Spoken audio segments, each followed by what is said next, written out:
हो प्रभावित हो इटा भाटी को जाऊँगी सेठी 12 घंटा काम करुँच एवं एकाकालीन 40,000 टंका नौकरी जद्वारा आपणकर 6 मास अर्थात 180 दिन काम करुँच एवं दैनिक मजूरी पाँच 220 टंका 12 घंटा 220 टंका मजूरी लांछना अपवाद अपमान जीवन निष्प्रसित होउची दुर्विषह होउची एवं इटा भाटी केमती जलुची आपण माने मध्ये सेमती जलिया को बाध्य होउची किंतु बीबीजी रामजी रे आपण 300 टंका परवर्ती मुद्रे 400 टंका पाइबे 4 घंटा काम करेंगे आज इच्छा अच्छी मो काम करी मो मोर शशुर घर को बुलिया जीवी मो बाप घर को बुलिया जीवी आज आम गाँव में महोत्सव होची अष्टप्रहर होची 16 प्रहर होची 24 प्रहर अच्छी सेठी निजको नियोजित करी आपण किए मना करेंगे ना किंतु इटा भाटी जब गोटे दिन बंद हो आकटर शिकार हुए आक्रोशर शिकार हुए एवं आपणकर पाहुणा कटिजे सेठी आपणकर सुपरवाइजर किए ना ठिका सरदार जड़े किए गुमास्ता बा चामचा किंतु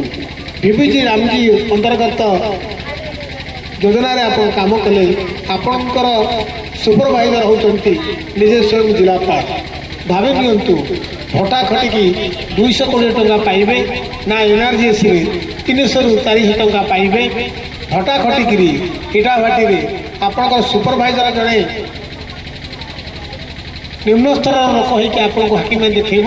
ना बीबीजी रामजी रे आपणकर सुपरवाइजर निजे जिलापाल सुपरविजन रे काम करेंगे आपण पिला मानकु केबे भी भटा को नेबे नहीं से स्कूल रे छाड़ी पाठ पढ़ेबे एवं कौन सी गोटे दिन आपणकर छात्र छात्री को बा पिला मानकु स्कूल न पठाइबार प्रयास करेंगे आपण आपण बाप घर बुली जाते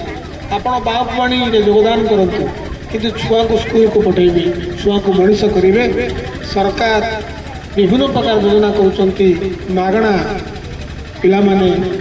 बही पाउचंती पोशाक पाउचंती मध्याह्न भोजन खाद्य पाउचंती सिलट पाउचंती पेंसिल पाउचंती सब पाउचंती ए सुविधा सुयोग को आपण हाथ छड़ा करेंगे नहीं आपण जमती अधा पाठ छाड़ी अधारू सेमती आपणकर पिला छुआ करते नहीं एवं आउ गोटे बड़ भारी कथा होची जे आपण माने छुआ को शिशु श्रमिक करतु नहीं गाँव परिवेश परिमल रखतु गाँव शुद्धता बजाय रखतु गाँव कई जड़े भटा जातुनि गाँ लोक मैंने निजे समस्ते सरकारी योजना तथा केन्द्र सरकार योजना तथा राज्य सरकार योजना नियोजित हूँ यही माटी रुहतु ए माटीर गाथा कहतु ए माटीर गीत बोलतु एवं सर्वोपरि कहतु मो मागुरी पाणी मो प्रिय गाँ मु कहीं आउ कुआड़े जी एटी माटी खोलिले सुना मिल मु कहीं सुना खोजा सुदूर हैदराबाद जीवी सुदूर तेलंगाना जीवी सुदूर उत्तर प्रदेश जीवी सुदूर बेंगालुरु जीवी कहीं जीवी जदि आपण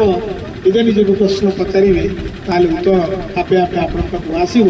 आपण ये मागुरपाणी गाँव माटी गाँव ममत्व गाँव भल पाइबा छाड़े केवे भी भटा जीवन ए कथा मु अलग करी कहबी कारण मोर भरोसा अच्छी